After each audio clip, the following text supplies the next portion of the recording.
I heard you met Michael Jackson? When I was in the 8th grade, I had a girlfriend, and everything fell apart later in my life, but I peaked around 8th grade, and I had a really pretty girlfriend, and her father knew Michael Jackson. Before the whole lawsuit and everything. The first one? Yeah, and in fact, Macaulay Culkin came by, as were all the boys that sued him and all this insane stuff. And I did the whole thing. I met the Wait, what do you mean the whole thing? You know what I mean. No, I did not.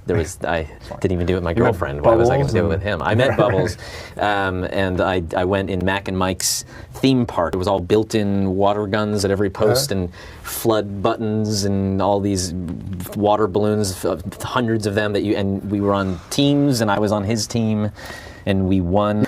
We played a game called Smoke Tag, a room that was filled with smoke, and we played tag in it, but you couldn't see anybody. So when we ended up in Michael's toy attic, after we watched a movie in his movie theater, including a retrospective of his own life, Point leaned over and said, like, to Macaulay, you know, oh, remind me, I gotta call Toys R Us. We'll close it down and head out there over the weekend. Yeah, it was like Elvis closed supermarkets or whatever. Every gaming system that was around in every game, and Macaulay Culkin he was throwing stuff at me, and then he hit me on the head with something, and I said, don't do that again anymore, or I'm gonna. I was black belt, but this was years later. I had already forgotten. And he did it again, and I threw him against the wall, and I started slamming him against the wall, saying, "I told you not to fucking." And then Michael Jackson came in between us. He was like, "Sorry, Mac can get a little." Rambunctious, and he's like, "So where are you from?" And I was like, "Oh, I live in Los Angeles." "Oh, yeah. He's like, "How old are you?" And I said, "Oh, I'm 12."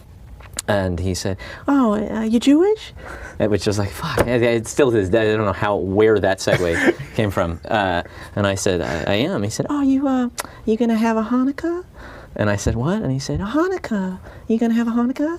And I was like, he's like, yeah. I was like, every year I'll have one. And he's like, "Yeah, no, where you become a man." And I was like, "Oh, a bar mitzvah." He's like, yeah. And I said, "Yeah." And as soon as I said when I became a man, he shoved me away. I don't like him like that. That's probably the craziest thing that'll ever happen to you in your whole life. I often think, I did go into his bedroom, and I went into his closet, and it was like a cartoon. It was literally about 150 red shirts, 150 black pants, 150 fedora. It was like, that's incredible. And he had a TV that came out of the ground. I'd never seen anything like it. Beats the hell out of your story about getting fucked by Dan Fogelberg.